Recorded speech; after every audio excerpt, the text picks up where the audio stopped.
Bienvenido a este video. Somos parte del grupo 6. Este día presentaremos el proyecto de cátedra de la materia de lógica de programación y matemática computacional. Este proyecto basa en crear un programa capaz de desarrollar las matrices inversas. Explicaremos detalladamente el desarrollo y funcionamiento del programa, así como también del código. Empezaremos explicando cómo se saca una matriz inversa por el método de Gauss. Cabe mencionar que utilizaremos tres métodos diferentes: multiplicación o división por una fila, suma o resta el múltiplo de otra, e intercambio de orden de filas. Presentamos en este caso una matriz 3×3.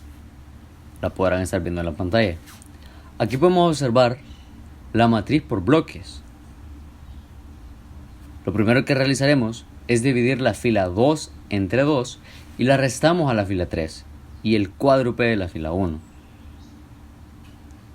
Ahora sumamos la fila 3 y la fila 1, después multiplicamos la fila 3 por menos 1.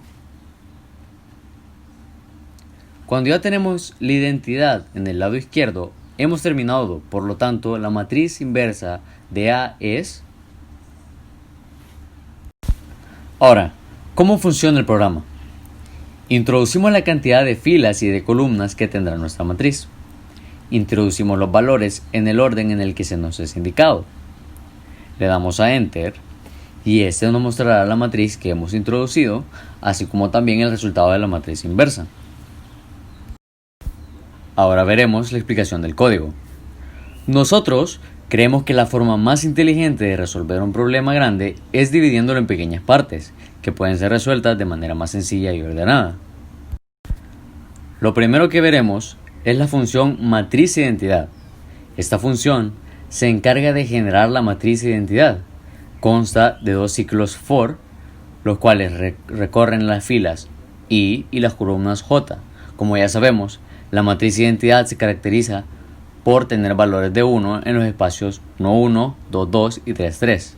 Es por eso que cuando el valor de I sea igual al valor de J, se pondrá en ese espacio el número 1 y por el contrario se pondrá 0. Ahora vemos la función hacer diagonal en 1. Esta función divide las filas entre un valor pivote, o mejor llamado multiplicador, para así convertir los valores necesarios en 1. Este proceso cumple tanto en la matriz principal como en la matriz inversa. Hacer valores 0. Como vimos en el ejemplo, en el método de Gauss se utilizan distintas operaciones para lograr obtener el resultado esperado. En esta función se resta a una fila el múltiplo de otra y así lograr sustituir los valores a 0. Finalizar matriz. Cuando ya se tiene una matriz triangulada, así como se muestra en la pantalla, se ejecuta un ciclo for que analiza las filas sin recorrer la fila final y delimita que el programa no tome un valor en vacío. Luego, recorre cada columna, pero de forma inversa, lo que quiere decir que el programa, en vez de recorrer las columnas de forma 1, 1, 2, 1 y 3, 1, este lo hace empezando por el 3, 1, y así también se hace la resta del múltiplo de otra fila con tal de sustituirlo los valores restantes a 0. Encontrar inversa. Aquí es donde las funciones que acabamos de observar entran en juego para poder realizar el proceso. Comenzamos igualando la variable inversa con la matriz identidad. Luego encontramos un for que recorre las columnas completas en busca de hacer la triangulación de la matriz. Observamos un while que utiliza un validador para saber si los números son iguales a 0 para así no tocarlos. Luego viene un else que analiza si en algún caso estos números no son 1, verificamos la siguiente fila. Iguala un valor pivote llamado multiplicador con el valor del espacio en el que actualmente está.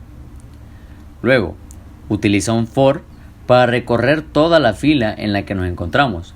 Ejecuta el método hacer diagonal en 1 y aquí abre otro for que hace lo mismo que el método de finalizar matriz, solo que en este caso sí completa en orden ascendente del recorrido. Imprimir matriz. Esta función hace lo mismo que cuando creamos la matriz identidad, pero en este caso se utiliza un printf que imprime en una pantalla un valor float con 7 dígitos antes y 2 después del punto.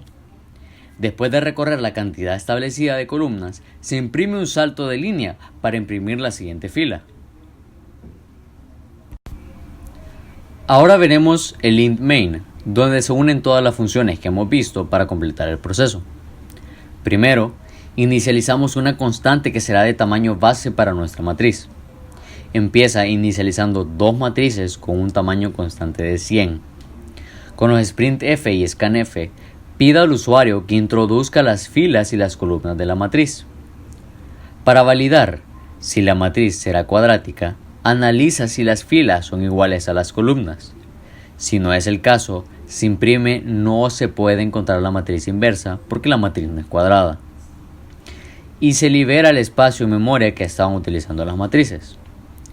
En caso que sí sea cuadrática, asigna las filas a una variable dimensión.